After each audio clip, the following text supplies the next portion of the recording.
Hello and welcome to all. My name is Shanu Aswal and you are watching Study for All. Study for all में आपका बहुत बहुत स्वागत है। उम्मीद करता हूँ अच्छे होंगे। इम्पोर्टेंट सेशन शुरू होने वाला है जो कि एपिसोड 6 है जीएस इम्पोर्टेंट सेशन में। So let's start. ज़्यादा देर ना लेते हुए मैं शुरू करने वाला हूँ आप सबके लिए बेहद ही मोस्ट इम्पोर्टेंट टॉपिक जो होने वाला है, जिसका नाम है GS important session episode 6। So let's start. यहाँ पे डीएनए के बारे में थोड़ा सा डिस्कस करने वाला हूँ। डीएनए का फुल फॉर्म क्या होता है? D for deoxy ribo, N for nucleic and A for acid. Means DNA stands for deoxy ribo nucleic acid. अच्छा, बात की जाए डीएनए की खोज किसने किया, तो डीएनए की जो खोज किया था वो वाटसन और क्रिक ने किया था। अच्छा, पूछा है कब किया, तो ये आपको कमेंट सेक्शन के बॉक्स में बताना है कि डीएनए की जो खोज किया था वाटसन एंड क्रिक ने वो कब किया था, वो आपको बताना है। अच्छा, इन्होंने शेप बताया था कि डीएनए की जो शेप आकृति होती है वो डबल हेलिकल होती है। कैसी होती है भैया? डबल हेलिकल होती है। अच्छा, क्वेश्चन पूछाएगा। अच्छा, वाटसन और क्रिक को डीएनए की खोज के लिए 1962 में, कब भैया? 1962 में नोबेल पुरस्कार से नवाजा गया, मतलब नोबेल पुरस्कार प्रदान किया गया। तो क्वेश्चन पूछाएगा कि वाटसन और क्रिक को डीएनए के लिए नोबेल पुरस्कार कब दिया गया? इन 1962। तो इतना उम्मीद करता हूँ समझ में आ रहा होगा। इन्होंने क्या बताया कि डीएनए की जो स्ट्रक्चर होती है, शेप होता है, वो कैसा होता है? डबल हेलिकल होता है भैया। कैसा होता है? डबल हेलिकल होता है। सो ये बहुत ही इंपॉर्टेंट क्वेश्चन है। अच्छा, बात की जाएगी कि डीएनए की आधारभूत और निर्माण की इकाई किसे बोला गया है। क्या क्वेश्चन पूछा जाता है? डीएनए के आधारभूत और निर्माण इकाई किसे बोला गया है। ये पेपर में बहुत आते हैं, ये ध्यान से समझिएगा कि किसे बोला जाता है, ध्यान से देखिएगा। तो डीएनए की आधारभूत, अगर क्वेश्चन पूछेगा डीएनए की आधारभूत, मैं यहाँ पे लिख दे रहा हूँ, डीएनए है ही है, तो डीएनए की क्या भैया? तो डीएनए की आधारभूत, ठीक है भैया, आधारभूत और निर्माण की इकाई, मतलब उसकी main base structural and formational unit कौन सी है? फॉर्मेशन यूनिट कौन सी है जिससे डीएनए का निर्माण होता है? उसे न्यूक्लियोटाइड बोलते हैं। क्या बोलते हैं भैया? न्यूक्लियोटाइड बोलते हैं। क्या बोलते हैं? न्यूक्लियोटाइड। तो डीएनए की आधारभूत एवं निर्माण इकाई किसे बोला गया है? निर्माण इकाई या आधारभूत इकाई किसे बोला गया है? तो न्यूक्लियोटाइड को बोला जाता है। किसको बोला जाता है भैया? न्यूक्लियोटाइड को बोला जाता है। क्वेश्चन पूछा है कि न्यूक्लियोटाइड कुल कितने प्रकार के होते हैं, तो ध्यान दीजिएगा। न्यूक्लियोटाइड के कितने प्रकार होते हैं? तो ये 3 प्रकार के होते हैं। कितने प्रकार के होते हैं? 3 प्रकार के होते हैं। तो nucleotides divided into 3 parts. The first part one is, आपने नाम सुना होगा, नाइट्रोजनस बेस, यानी नाइट्रोजनी क्षार के नाम से आता है। किस नाम से आता है भैया? नाइट्रोजनी क्षार के नाम से आता है। इसे इंग्लिश में नाइट्रोजनस बेस बोलते हैं, नाइट्रोजनस बेस बोलते हैं। अगर बात की जाएगी दूसरा, तो इसे पेंटोज शर्करा, इसमें इसके दूसरा प्रकार का नाम है पेंटोज शर्करा। तो बस मैं जितना आ सके पेपर में वो आपको बता दे रहा हूँ, पेंटोज शर्करा। अगर तीसरे की बात की जाएगी तो क्या होगा? पेंटोज शर्करा हो गया। और ये क्या हो गया इसके बाद? हाँ, और तीसरा ग्रुप जो होता है फास्फेट ग्रुप का होता है। किसका होता है भैया? Phosphate group. तो अगर पहला क्वेश्चन पूछाएगा या फास्फेट ग्रुप को क्या बोलते हैं? समूह बोलते हैं। तो ध्यान समझिएगा, क्वेश्चन पूछाएगा डीएनए की आधारभूत इकाई व निर्माण इकाई को किसे बोलते हैं? Formation unit and basic structure unit is called nucleotide. Nucleotide divided into 3 parts. The first part one is nitrogenous base, second part one is pentose sugar, और and third part one is phosphate group. तो यानी पहले part को नाइट्रोजनी क्षार को नाम से आता है, दूसरे भाग को बोलते हैं, क्या बोलते हैं? पेंटोज शर्करा, और तीसरे भाग को बोलते हैं फास्फेट समूह बोलते हैं। अच्छा, बात की जाएगी कि नाइट्रोजनी क्षार कितने प्रकार के होते हैं, तो नाइट्रोजनी क्षार 2 प्रकार के होते हैं। इनमें 2 रिंग्स पाई जाती हैं। एक का नाम है प्यूरिन रिंग्स, एक क्या होती है? प्यूरिन रिंग्स पाई जाती है, प्यूरिन रिंग होती है एक, और एक होती है प्रीमिडीन रिंग्स। कौन सी रिंग होती है? प्रीमिडीन रिंग्स। आप बिल्कुल इसे ध्यान से पढ़िएगा। प्रीमिडीन रिंग्स कौन सी रिंग होती है? प्रीमिडीन रिंग्स। तो आप जानते होंगे डीएनए में कितने नाइट्रोजन क्षार होते हैं? 4 क्षार होते हैं। ठीक, तो डीएनए में नाइट्रोजनी क्षारों की संख्या कितनी होती है? 4 होती है। और आरएनए में कितनी होती है भैया? तो आरएनए में भी नाइट्रोजन क्षार कितने होते हैं? 4 होते हैं। ठीक, नाइट्रोजन क्षार कितने होते हैं? 4 होते हैं। अच्छा, आपको बताना है आरएनए की खोज किसने की और कब की। तो ये आपको बताना है खोज किसने की और कब और किसने की, ये आपको आंसर देना है कब और किसने की। तो इतना उम्मीद करता हूँ समझ में आ रहा होगा। तो डीएनए में भी कितने नाइट्रोजन क्षार होते हैं, 4 होते हैं, ठीक। और आरएनए में भी कितने होते हैं, 4 होते हैं। अब देखिए प्यूरिन रिंग जो होता है आप जानते होंगे, इसमें एडेनिन और ग्वानिन होता है। क्या होता है इसमें नाइट्रोजन क्षार कौन कौन से होते हैं, एडेनिन और ग्वानिन होता है। मैं जो चीज़ मैं पढ़ा चुका हूँ डीएनए के बारे में कुछ बताया था, यहाँ पे जो मैं पढ़ा रहा हूँ जो मैंने नहीं बताया है और जो आपको जानना भी चाहिए, एडेनिन होती है और क्या होती है, ग्वानिन। तो एडेनिन ग्वानिन क्या है, नाइट्रोजनस बेस यानी नाइट्रोजनी क्षार है। तो ध्यान से देखिएगा नाइट्रोजनी क्षार है। तो नाइट्रोजनी क्षार को कितने घटक में बांटा गया है, 2 घटक में बांटा गया है। एक प्यूरिन रिंग्स होती है, एक पिरिमिडीन रिंग्स होती है। प्यूरिन रिंग्स में क्या होती है, एडेनिन होती है, ग्वानिन होती है। और पिरिमिडीन रिंग्स में क्या होती है, साइटोसिन होती है। क्या होती है भैया, साइटोसिन होती है। और क्या होती है, थाइमिन होती है। और क्या होती है, थाइमिन होती है। अब मैं बताता हूँ आरएनए में क्या होता है। आरएनए में क्या होता है, आरएनए रिप्लेस करता है किसको, आरएनए में थाइमिन की जगह क्या पाया जाता है, तो आरएनए में थाइमिन की जगह क्या पाई जाती है भैया, तो आरएनए में थाइमिन की जगह यूरेसिल पाई जाती है। तो डीएनए में जो नाइट्रोजनी क्षार थाइमिन होता है उसकी जगह आरएनए में जो नाइट्रोजनी क्षार होता है थाइमिन की जगह क्या होती है, यूरेसिल होती है। तो आप समझोगे नाइट्रोजनी क्षार को कितने भागों में बांटा गया भैया, तो 2 भागों में बांटा गया है। पहले भाग को प्यूरिन रिंग्स बोलते हैं, दूसरे भाग को पिरिमिडीन रिंग्स बोलते हैं। प्यूरिन रिंग्स में 2 नाइट्रोजनी क्षार होते हैं जिसके नाम है एडेनिन और ग्वानिन। पिरिमिडीन रिंग्स में दो बेस होते हैं, 2 नाइट्रोजनस बेस होते हैं जिसका नाम है साइटोसिन एंड थाइमिन। और डीएनए में जो थाइमिन होता है नाइट्रोजन बेस, इसको रिप्लेस करता है आरएनए में यूरेसिल। तो डीएनए में थाइमिन पाया जाता है और आरएनए में थाइमिन की जगह यूरेसिल नामक नाइट्रोजनस बेस यानी नाइट्रोजनी क्षार पाया जाता है। तो इतना उम्मीद करता हूँ समझ में आ रहा होगा आपको। अच्छा एक क्वेश्चन और पूछा था है, क्वेश्चन क्या पूछा था एक बार देखूँ पूरा आ रहा है कि नहीं।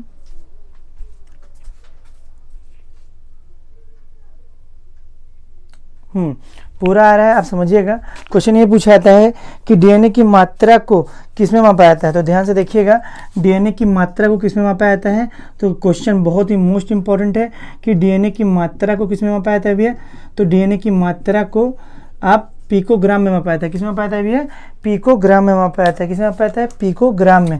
तो डीएनए की मात्रा को किसमें मापा जाता है, पिकोग्राम में मापा जाता है। तो क्वेश्चन पूछाएगा कि डीएनए की मात्रा को किसमें मापा जाता है, तो पिकोग्राम में क्या किया जाता है, मेजर किया जाता है यानी मापा जाता है। तो पिकोग्राम में मापा जाता है। ये बहुत ही इंपॉर्टेंट क्वेश्चन है, तो आप इसको ज़रूर इसको आप राइट डाउन कर लीजिएगा।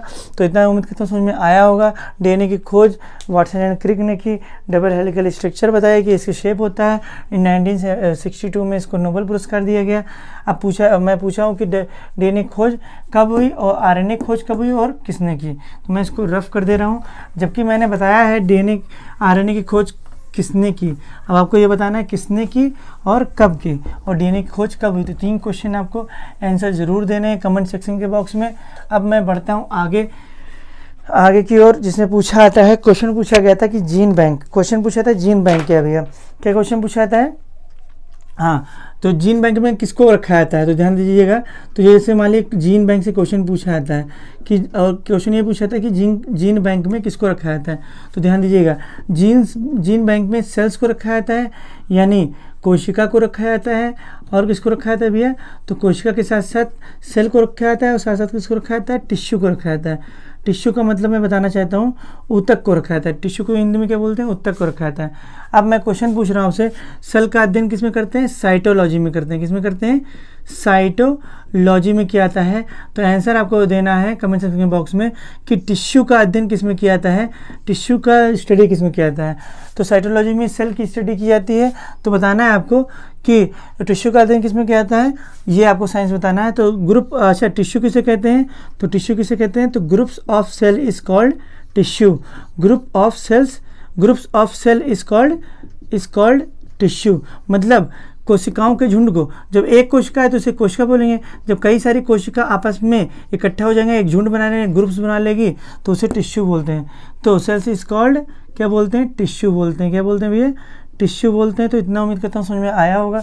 अच्छा ये जीन बैंक में किसको रखा जाता है, क्वेश्चन पूछा जाएगा। तो जीन बैंक में कोशिका को रखा जाता है और ऊतक को रखा जाता है। तो क्वेश्चन पूछा जाएगा कि जीन बैंक में किसको रखा जाता है, तो कोशिका को रखा जाता है यानी सेल्स को रखा जाता है, और ऊतक यानी टिश्यू को रखा जाता है।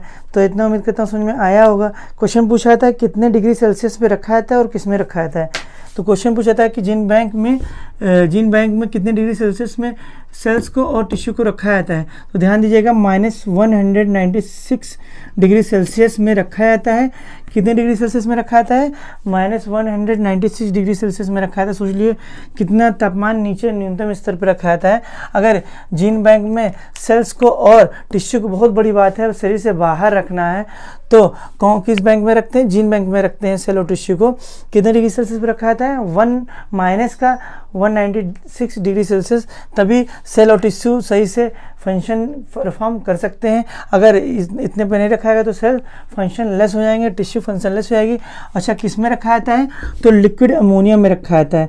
किस में रखा जाता है भैया, लिक्विड अमोनिया यानी द्रव अमोनिया में रखा जाता है। द्रव अमोनिया में रखा जाता है। मैंने पढ़ाया था अमोनिया क्या होता है, अमोनिया के कारण ही सार्वजनिक शौचालय यानी पब्लिक टॉयलेट में तीसरी गंध आती है। तो इसका फॉर्मूला बताना है कि इसका फॉर्मूला क्या होता है। तो ये भी आपसे पूछता हूँ। तो 5 क्वेश्चन हो गए। टिश्यू का अध्ययन किस में किया जाता है, किस साइंस में, और अमोनिया का फॉर्मूला बताना है कि क्या होता है। तो उम्मीद करता हूँ समझ में आ रहा होगा। अच्छा, क्वेश्चन पूछा गया था एक पेपर में, उसको आप लिख लीजिएगा। अच्छा, मोस्ट इंपॉर्टेंट क्वेश्चन है कि शुगर फ्री में कौन सी शुगर का इस्तेमाल किया जाता है, कौन सी शर्करा का इस्तेमाल किया जाता है। जो शुगर फ्री इस्तेमाल करते हैं डायबिटीज़ पेशेंट ना, जो शुगर पेशेंट होते हैं, तो शुगर फ्री में कौन सी शर्करा होती है यानी कौन सी शुगर होती है। तो ध्यान से देखिएगा, उसमें सैकरीन नाम की शर्करा होती है। कौन सी शर्करा होती भी है, सैकरीन शर्करा होती है। बट यह वास्तविक शर्करा नहीं होती है, वास्तविक शर्करा नहीं होती। कौन सी शर्करा होती भी है, कृत्रिम शर्करा होती है। कृत्रिम का मतलब क्या होता है, आर्टिफिशियल यानी मानव द्वारा निर्मित। तो शुगर फ्री में कौन सी शर्करा का इस्तेमाल किया जाता है, तो saccharin.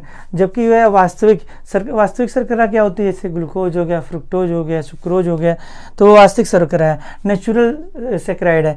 But this is the artificial saccharide, artificial sugar है सैकरीन। तो शुगर फ्री में प्रयोग होने वाला शुगर कौन सा है, तो सैकरीन है। तो इतना उम्मीद करता हूँ समझ में आ रहा होगा आपको। अच्छा, एक क्वेश्चन और पूछा जाता है, मैं पूछना चाहता हूँ। क्वेश्चन पूछा जाता है कि जंतुओं के शरीर पर शीत के प्रभाव का अध्ययन किसमें किया जाता है। तो देखिएगा ध्यान से, क्वेश्चन बहुत इंपॉर्टेंट है। जंतुओं के शरीर पर, जंतुओं मतलब एनिमल्स के शरीर पर, जंतुओं के क्या भैया, तो जंतुओं के शरीर पर शीत के अध्ययन को, शीत मतलब जानते हो शीत जो पड़ती है ठंडी में, शीत के अध्ययन को, जंतुओं पर शरीर पर शीत का क्या प्रभाव पड़ता है, उसमें एक साइंस है, एक ब्रांच है, उसमें अध्ययन किया जाता है। उस ब्रांच में जंतुओं के शरीर पर जो शीत का प्रभाव पड़ता है, तो शीत के अध्ययन को क्या कहा जाता है, किसमें अध्ययन किया जाता है, उस स्टडी ब्रांच का नाम क्या है। तो उस ब्रांच का नाम है क्रायोनेनिक्स। क्या होता है भैया, क्रायोनेनिक्स होता है। क्या होता है, क्रायोनेनिक्स। तो क्रायोनेनिक्स में क्या करते हैं भैया, जंतुओं के शरीर पे शीत का अध्ययन किया जाता है। वो क्वेश्चन पूछाएगा कि क्रायोनेनिक्स में किसका अध्ययन किया जाता है, जंतुओं के शरीर पर शीत का अध्ययन किया जाता है। तो क्वेश्चन पूछाएगा कि जंतुओं के शरीर पर शीत के अध्ययन को किस में स्टडी करते हैं, तो क्रायोनेनिक्स में स्टडी करते हैं। तो इतना उम्मीद करता हूँ समझ में आया होगा। अब आगे नेक्स्ट लास्ट क्वेश्चन पूछता हूँ, जिसमें पेपर में बहुत आता है, मैं इसको रफ कर दे रहा हूँ।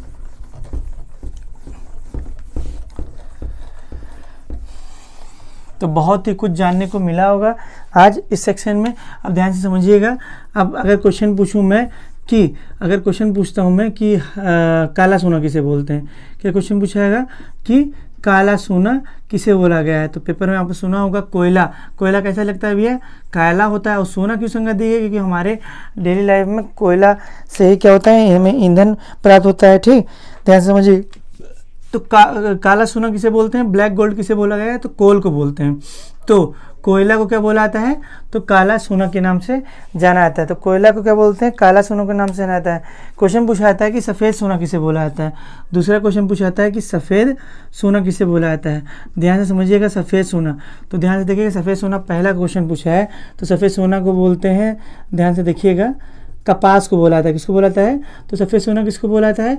कपास को बोला जाता है। तो क्वेश्चन पूछाएगा कि कपास को किस नाम से संज्ञा दी गई है? तो वाइट गोल्ड के नाम से आता है। तो सफ़ेद सोना की संज्ञा किसे दी गई है? कपास को दी गई है। और किसे बोला जाता है सफ़ेद सोना? तो केमिस्ट्री में अगर पूछाएगा तो प्लैटिनम को भी बोला जाता है। किसको बोला जाता है भैया? प्लैटिनम। और प्लैटिनम का फार्मूला क्या होता है? Capital P small t। तो प्लैटिनम का फार्मूला क्या होता है? Capital P small t। अच्छा, कपास का उगाने का श्रेय किसे जाता है? मैंने पढ़ाया था जब मैं केमिस्ट्री पढ़ाया था, सिंधु घाटी सभ्यता। तो उसमें मैंने डिस्कस भी किया था कि कपास को उगाने का श्रेय किसे आता है? तो किसे आता है? सिंधु घाटी की सभ्यता, जो हमारी सबसे पुरानी या अब विश्व में मानी जा रही है कि सबसे पुरानी सभ्यता कौन सी है? सिंधु घाटी की सभ्यता। तो कपास उगाने का श्रेय किसे आता है? सिंधु घाटी की सभ्यता को आता है। अच्छा, कपास का पूर्व, सिंधु घाटी की सभ्यता, कपास को कपास तो बोलते नहीं थे, तो कपास का पूर्व नाम क्या था?